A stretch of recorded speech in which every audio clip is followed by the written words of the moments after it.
Okay, we are back. So the last item that we discuss for comparative economic development is, the issue of long-run causes. All right. Sometimes they are called deep determinants of economic growth or long-run economic growth or comparative economic development. So there are basically three fundamental reasons, my friends. One is geography, the other is institutions, and the other is culture. In some papers in the literature, there are some nice papers. They also show us that chance or luck may play a role in certain aspects. Okay, but in development economics, we want to develop theories that minimize, of course, the importance of luck, right? Because if you start playing, if you start giving too much importance to luck or chance or randomness or stochastic elements, then you will find it very easier, right? Where you will find it very easy to solve the development problem, right? You can say, oh, sorry, Uganda, it's luck, right? It's your bad fortune. No, it's not like that. We want to understand mechanisms, but sometimes for some mechanisms, luck plays a role, chance plays a role. So here I show two papers. You can check to see, at least you can look at the introduction and conclusion of these papers if the main body is too technical. There's one interesting paper, Ajemoli and Ziliboti, and the other is Volklander, Wolf. So you may check how these papers explain, randomness or some uncertainties play a fundamental role. But other than that, most of the time, a typical development economist or growth theorist wants to understand the long-run causes of comparative economic development by either geography or institutions or culture. Now, this is the view I find very informative. Okay, so here you have these three fundamental causes, and it shows you the interaction between them. Okay, so most of the time we take geography as an exogenous element. Okay, geography and geographical attributes of different economies are basically assumed to be given. This doesn't mean that geography doesn't change. Of course, geographical conditions change, and sometimes those changes could be very important, but in general, importantly, we take it as exogenous, okay? But then geography has some effect on institutions. We're gonna discuss particular mechanisms today and later on in the upcoming weeks in much more detail. And also geography may also affect culture, cultural practices, norms, customs, behavioral practices, etc. Okay. What is very, very interesting is that institutions and culture can also be related. Okay, and that type of relationship is usually two-way relationship. Okay, sometimes a particular cultural practice could affect the formation and the operation of some institutions. Sometimes the existence of of a particular institution can create in the very long run some cultural practices or norms that would have some implications for economic development outcomes. Okay, so one thing very interesting here is that we humans are biological creatures, right? We are organic. we are living organisms. We are animals. So this means our species, in the very, very long run, is subject to biological evolution. Okay. Now, there's also what we call cultural evolution. All right. Now, cultural evolution, of course, takes place in a much smaller span of time compared to the biological evolution. But in terms of cultural evolution, when we start talking about cultural evolution, we start talking about the norms, the practices, some interesting anthropological elements that define us as humans. All right. For instance, yes, humans are animals, but they are prosocial. Humans are animals, but they are highly altruistic. And there is the issue of cooperation, for instance, and the issue of trust. So our species realized a cultural evolution in, of course, 100,000 years in the very long run, but that takes place in a smaller span of time compared to the biological evolution. But it takes place. Okay. If you compare us to our, ancient ancestors, we are much different today in terms of culture, okay, in terms of language, in terms of tool making, in terms of religion, etc. All right, and other types of social and behavioral norms. And we are political animals. All right, that of course also changes. Now, if you imagine, institutions also evolve, right? Institutions are not like, okay, there's one set of institutions that we established today, and then those institutions will remain there until forever. It's not like that. Institutions are two kinds: formal institutions and informal institutions. Those formal and informal institutions change in time. Informal institutions are much more similar to cultural practices, and formal institutions evolve. Sometimes there's a revolution and there's a total, makeup of new institutions, abolishment of the old ones and creation of new ones, etc. So, but if you imagine at the species level, institutions evolve even in a smaller span of time. So first, at the very end, there's biological evolution. Then within this biological evolution, as a species, our culture evolves. And within each culture, corresponding to each cultural system, our institutions also evolve. Now, the interesting thing is that institutional evolution now matters a lot for nations, right? For countries, especially. Then at the end of this cycle, there are policies. Okay? So as a biological species, we evolve, our culture evolves as well, then our institutions also exhibit some sort of evolution.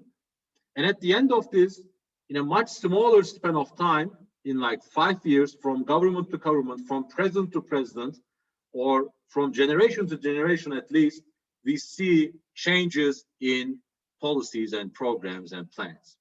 Okay, so all of these things then determine, starting with geography, created two-way effects on the one side on institutions, on the other side on culture, and then culture and institutions interact in the long run to create some development outcomes. All right, so this is the overall conceptual framework that could be very useful, and we're gonna exploit this framework a lot during this semester.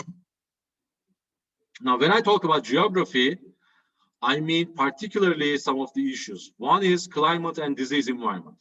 Okay, if you are very close to the equatorial line, you're in the tropic zone. The type of agriculture you can do is very limited. The type of products you can produce is also small. The types of the set of the products that you can produce is smaller, and then there is your economy and your society is much more prone to, infectious diseases, okay, such as malaria, for instance. So geography matters, first of all, because of climate and the disease environment. Also, we have natural resources, right? In different geographies across the world, there are different natural resources. Some of the economies are richer in terms of, oil and gas. Another economy could be richer in terms of timber and forest resources, right? Another could be could have access to large sea coasts, ocean coasts, so they have fish as an important natural resource. So the type and the size of natural resource reserves you have matters a lot, and it is basically a part of the geography. There's also terrain and costs. Okay, by terrain, I mean, I basically mean the, it could be elevation. That also determines the type of products that you can actually grow. Well, also, I mean, if the terrain is smoother, if it is much more flat, then transportation is much more easier. Okay, building cities is much more easier. But if your country is composed of entirely, rocky mountains, then it is much more difficult to transport the materials, to mobilize the people, and to mobilize all of the resources, okay, to build cities, to build homes.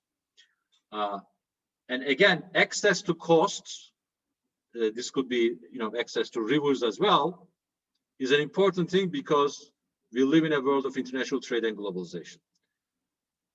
Particularly, we observe in the entire world, if a country is landlocked, which means it does not have any neighborhood to sea or oceans, then in those countries we see lower incomes. Okay, of course, being landlocked is not the only determinant, but it's an important geographical attribute. Okay. Now, under institutions, sometimes I add, and your textbook also does that, we add policies as well, right? Because institutions are important in determining the stance of policy, especially the national development policy. All right. Now, in terms of institutions, we talk about sometimes political versus economic. And sometimes we talk about formal versus informal. And sometimes we talk about inclusive versus extractive.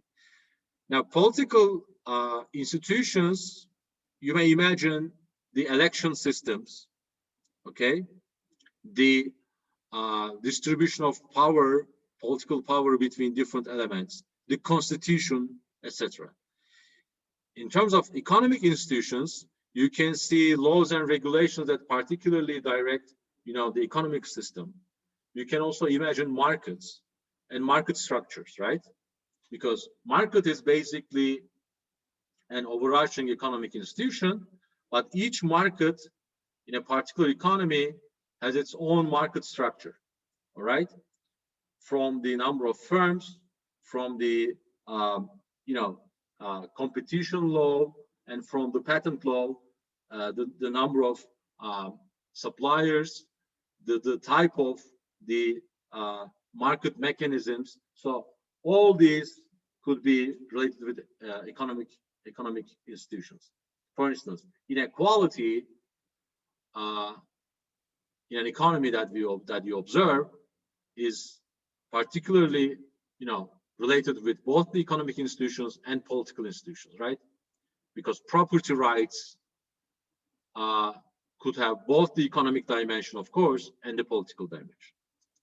Now, formal versus informal, when we talk about formal institutions, you can, for instance, count the written legislations, for instance, right? Because these are formal rules that, that are more or less effective in governing the country or governing the practices of people, firms, households, central bank, all right? Then you also have informal institutions. Again, those are related somewhat with the cultural practices and the norms, but not everything is written, right? Business practices, for instance. Usually, a checkbook is used by businessmen or businesswomen for payments, right? But in Turkey, for instance, a check written, all right, by a businessman or businesswoman could become a forward payment system, right? So it becomes like an asset. It becomes a stock variable that you can accumulate value through it. Okay. So not everything. Remember the guilds, right? Lonca Türkçesiyle.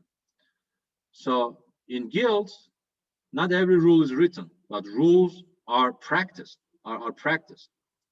Okay. So there are formal and informal institutions. Then we also have inclusive versus extractive institutions. Now, inclusive institutions are institutions that basically include all the members of the society. All right. So if there's a particular, let's say, public service, if every single tax-paying citizen, let's say, can benefit from this particular public service, then we may imagine that that type of institution is inclusive, because those benefits, I mean, not just the costs, but also benefits are equally shared. Then there's a set of extractive institutions that particularly used by the elite, by the most powerful, to extract resources from the poor, to extract resources from the masses, to extract resources from the large communities of people. So if you, for instance, tax the entire country, tax the entire citizen base, but distribute these resources to a couple of big corporations through public procurement establishments, then you are not being very inclusive. Okay. And then we have culture. In culture, we have values, we have norms, we have traditions. Okay. Trust and cooperation matters, because in some societies, there's a large degree of interpersonal trust. By interpersonal trust, what I mean is that, so if you find people trustable, okay, in general, do you trust people? Okay, there's a question like this in the World Values Survey, for instance. And cooperation matters a lot, right? Because you cannot always issue a target of yours by just working alone. And cooperation, of course, matters, especially because people are strategic. Okay, our behavior most of the time we find ourselves within a game. Remember game theory, right? So we have strategies. So we try to find our optimal strategy by taking into account the strategies, the possible strategies of our opponents. And most of the time, especially in development, we benefit from cooperating, right?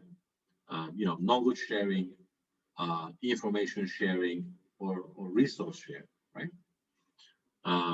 And the main reason is that our resources are complementary. My input as a teacher here is complementary to your input as a student. Okay. Now we also have altruism. Türkçesiyle diğer yanlık. So altruism means, it has it's a couple of different meanings. First, there could be altruism towards your family members, your kids, your parents, your grandparents, your grandkids. Okay. There could be altruism towards your relatives, still your family, but your extended family, let's say. Or there could be altruism towards your community, the people you live together within a particular block or particular district in the city or in the village. And there could be other levels as well, right? But altruism means basically you want the benefit of some others in your society, okay? Not just yourself, but some others. You are not purely selfish, okay? Fractionalization matter. Fractionalization could be defined again with respect to different dimensions. There could be ethnic fractionalization, religious fractionalization, and more generally, social fractionalization, all right? By ethnic fractionalization, we mean if a country is composed of many different ethnicities, then ethnic fractionalization is higher in that society. If a society is composed of many different religious beliefs, people that adhere to different religions, then we talk about a higher degree of religious fractionalization. Then there could be much more diverse types of fractionalization, for instance, social fractionalization, all right? In terms of, for instance, income levels, education levels, etc.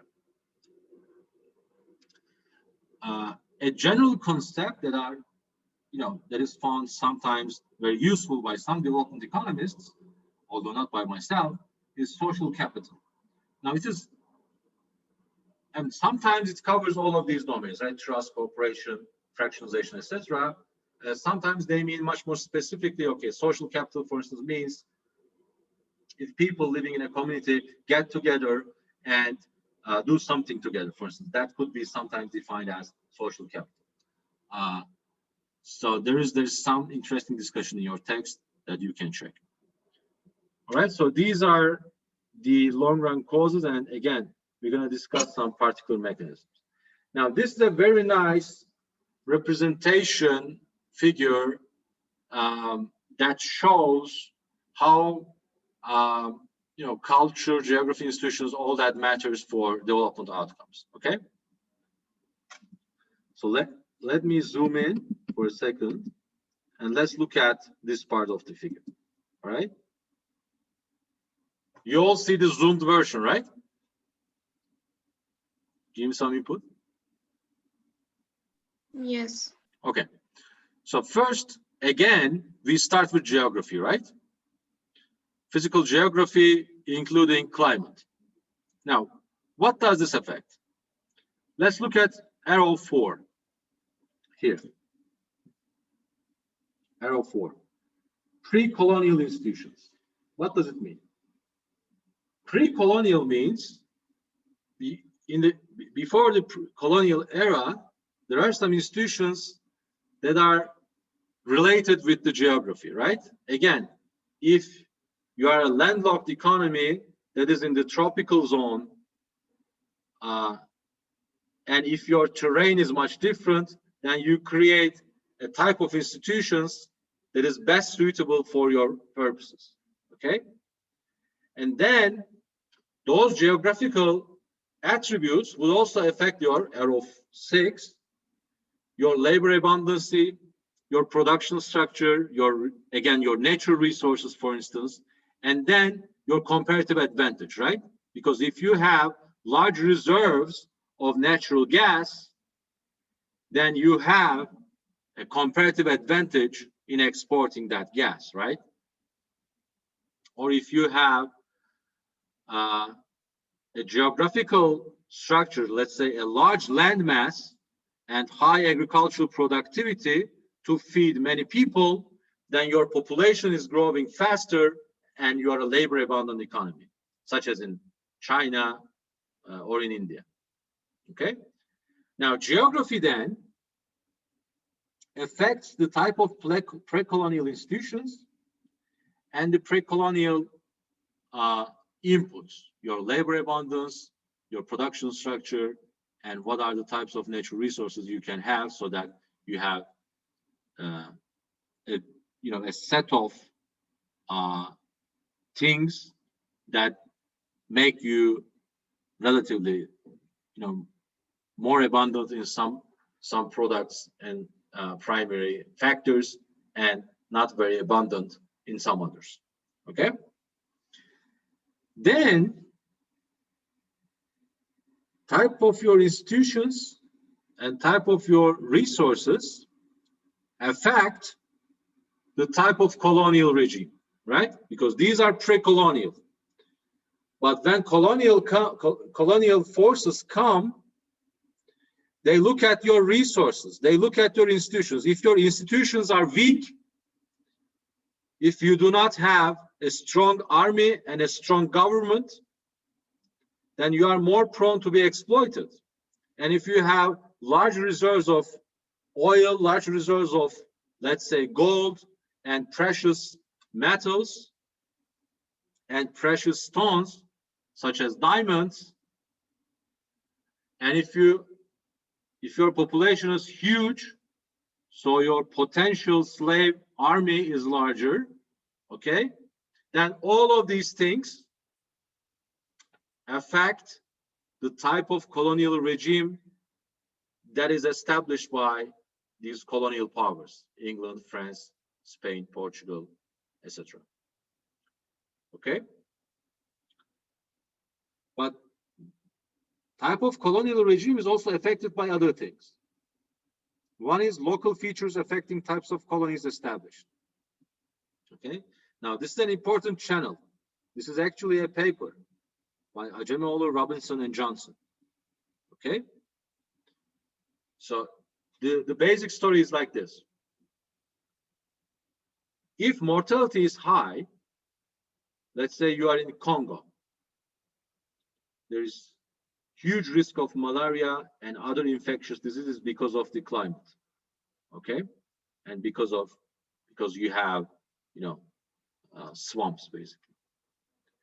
Then colonial powers look at your economy and say, oh, wait, they have diamonds and gold, but life is terrible here, right?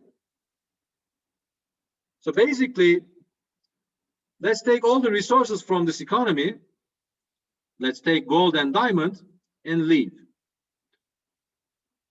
Since they do not want to settle there, they basically extract resources. For this reason, they create extractive institutions, not inclusive ones. Okay? But in some other places, let's say in New Zealand, okay? In New Zealand, the climate is much more better. There is no high risk of infectious diseases, such as malaria and others. Okay? So they look at there, okay, maybe we can live there. Maybe we can settle down. Then, of course, in those places, they do not necessarily create extractive institutions. They create more inclusive institutions because they are settling down. So they carry with them their own culture, their own institutions. Okay? So that creates a difference today. Okay? Of course, in New Zealand, in Canada, in America, they also kill or exploit indigenous people, but for themselves, they create better institutions. Okay? And then here at arrow 8, we have evolution and timing of European development, right? Because geography mattered there as well. When did you discover Americas? Why? Why the European powers invested in geographical discoveries? Okay? Those matter as well. And eventually, they also affect the type of colonial regime that is established. Okay? Then, the type of colonial regime is important for two things. First, inequality. All right? If you create extractive institutions, usually those European powers use the local elites. Okay? They colluded with these local elites to create extractive institutions to be managed either by these local elites or by themselves. But the idea is to exploit the masses. not just to natural resources, right? So for instance, in many colonial countries, there are big gangs and some lords or some, you know, some people that basically governed the trade of slaves. Okay, those are local people. Now, those type of institutions, of course, created inequality and have some effects on, you know, income inequalities and wealth inequalities. For instance, land is an important issue here, right? Because these economies are largely agrarian, all right? But there is also one important arrow here, arrow of 10. Type of colonial regime established in, let's say, 18th century is still important today because institutions persist. Okay, once you create some institutions, it is very hard to change them. All right, you need wars, you need revolutions, or you need human enlightenment. Okay, society-wide modernization, and that is also, of course, difficult under other constraints because they are poor, there's high inequality, and their resources are basically exploited. Okay, so the type of colonial regime affected post-colonial institutional quality because there's persistence. Okay. Now, inequality and post-colonial institutional quality also interact. Okay. If today's Congo, if your institutional quality is poorer, that is partly explained by land inequalities, income inequalities, wealth inequalities, and then there is this vicious circle, because if your institutions remain to be low quality, if your institutions remain to be extractive and not inclusive, then they also imply persistence in inequality. We usually see if an economy remains, you know, highly unequal in terms of land distribution, for instance, then, you know, feudal practices in agriculture remains there. Strong local elites or lords exploit agricultural workers or peasants. Okay? But post-colonial institutional quality also affects the people's voices, effective civil society, well-functioning markets, right? Because if you cannot protect property rights, if you cannot protect entrepreneurial practices, or if you cannot protect your workers in the factory in terms of job safety, etc., then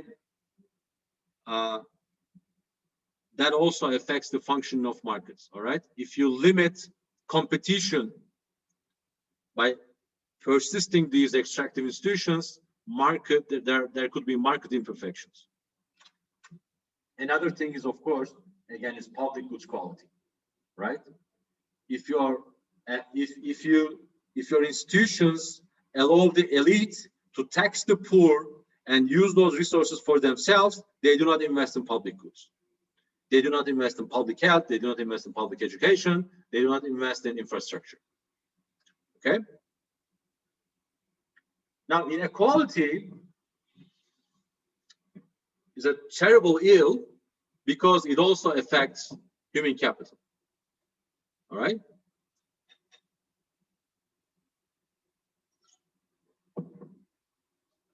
Imagine that there is high income inequality.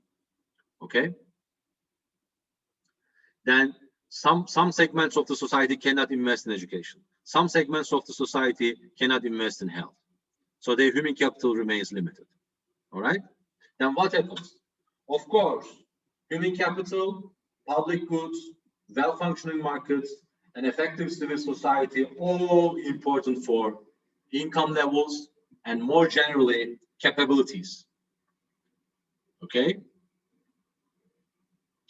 Human capital, how educated you are, how skillful you are, your physical strength, and your your wellness in terms of physical and mental health, your human capital in general matters a lot. Public goods, infrastructure matters a lot for incomes. Why? Because of transportation, to say the least. Okay?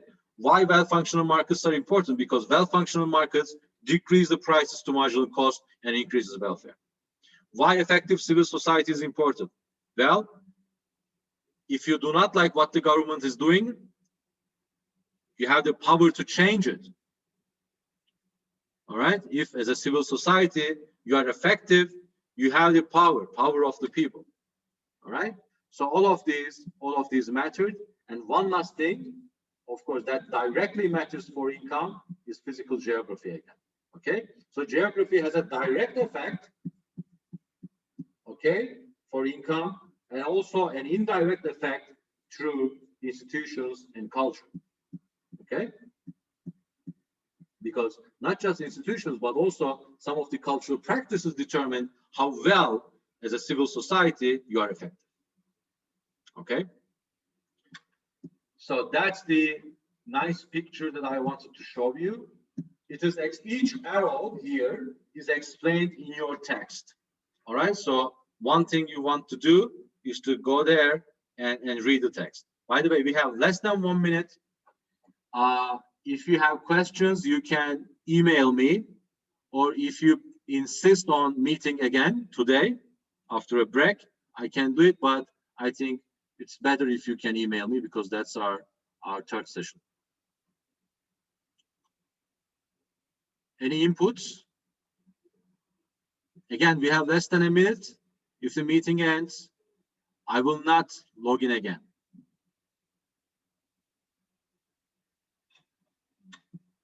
There's something. Thanks, teacher. All right, so I understand you have no immediate questions. Just read the text. It is your required reading, and ask me any questions or send me any comments, and we can continue next